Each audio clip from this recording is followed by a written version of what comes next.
इसका मतलब है ये आज वाकई सब कुछ आशिक को बताने वाला है।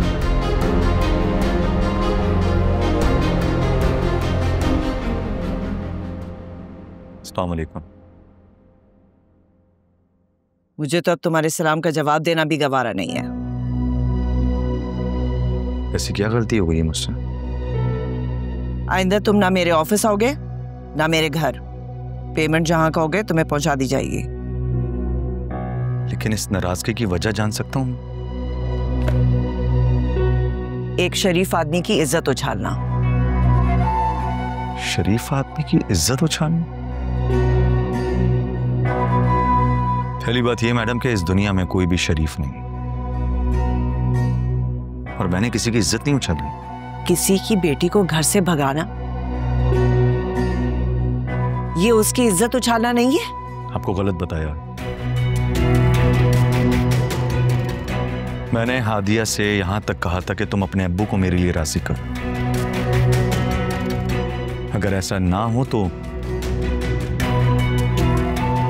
तुम्हारे अब्बू जहां कहें वहां जाके शादी करना। तो फिर क्या मैडम? शादी के वक्त जिस दिन बारात आप लोग लेकर आ रहे थे उस दिन हादिया ने सबको धोखा दिया, यहां तक कि मुझे भी। मेरी इजाजत के बगैर मेरे घर आ गए। मैंने उसकी बहुत मिन्नत की कि तुम ये गलत कर रही हो हादिया, तुम अपने घर जाओ। इस वक्त घर पे तुम्हारे सब इंतजार करें, तुम्हारी बारात आने वाली। लेकिन वो नहीं मानी, यहां तक कि मेरे पैर पकड़ के बैठ गई। कहने लगी मैं अपनी जान ले लूंगी लेकिन यहां से नहीं जाऊंगी, मैं तुम्हारे सिवा किसी और की नहीं हो सकती। अब आप खुद बताइए इस सब में मैं क्या करता?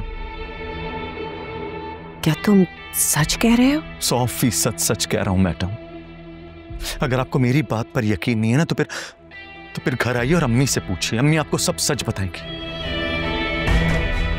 बल्कि मेरी मां ने भी हादिया की बहुत मिन्नत की कि तुम अपने घर जाओ, इस सब में तुम्हारी नहीं बल्कि हमारी भी बदनामी होगी। लेकिन वो नहीं मानी। मगर हादिया के घर वालों ने तो हमें कुछ और ही बताया था। आप वो सारी बातें छोड़िए मैडम, आप आइए ना किसी दिन मेरे घर आइए और